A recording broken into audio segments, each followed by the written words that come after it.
Allah subhanahu wa ta'ala Quran-ı Kərimdə, şərəfli kitabında elə bir sual verib ki, insanlara müraciətində elə bir söz soruşub ki, vallahi insan, Allaha iman etmiş insan digər cavabların varlığından utanır. İstəmirsən digər cavab eşləsən. Çünki aləmlərin Rəbbi Quran-ı Kərimdə müsəlmanlara müraciət edərək soruşdu ki, Allahu xeyrun əmmə yüşrikun.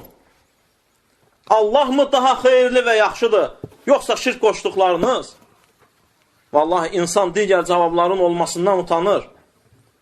Çünki Allah subhanahu ta'ala yerlərin və göyün ağasıdır. İləhum mə'allah. Allahla yanaşı digər ibadət olunanlar, haqqı olan var mı? Vallahi digər cavab verənlər cavab versin. Çünki yoxdur. Kimsənin haqqı yoxdur ki, ona səcdə olunsun. Allahla yanaşı zikr olunmağa haqqı olan var mı? Allahla yanaşı səcdə olunmağa haqqı olan var mı? Dizlərin qarşısında bükülməyə haqqı olan var mı? Allah mı daha xeyirlidir? Yoxsa şirk qoşduqlarınız? Yoxsa qəbirlər və daşlar? Yoxsa dinarın, dirhəmin qulları və kölələri? Yoxsa malın, mülkün kölələri? Yoxsa işinin, gücünün kölələri? Namaz qıla bilmirəm, işdə icazə verməyənlər deyənlər. Vallahi insan utanır digər cavabların olmasından.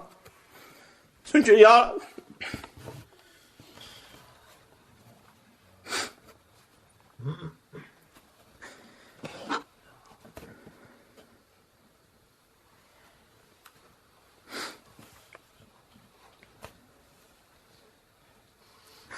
Allah subhanahu ta'ala şərəfli kitabında dedi ki, وَمَا قَدَرُ اللّٰهَ حَقَّ قَدْرِ. Digərlərini eləyənlər Allah subhanahu ta'alanı layiqincə qiymətləndirə bilməyiblər. Allahın yerin və göyün ağası olduğunu bilmirlər.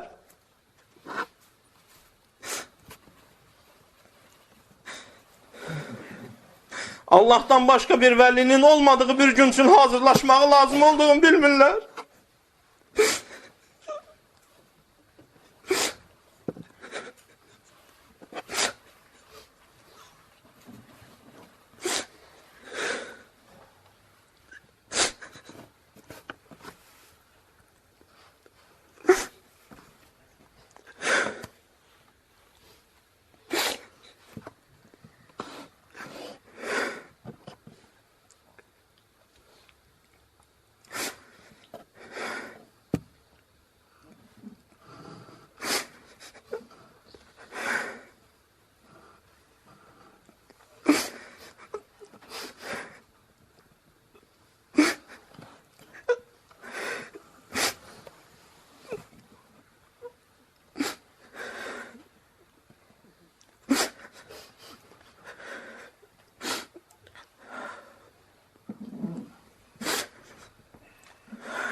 İxlasla.com saytı tərəfindən təqdim olundu.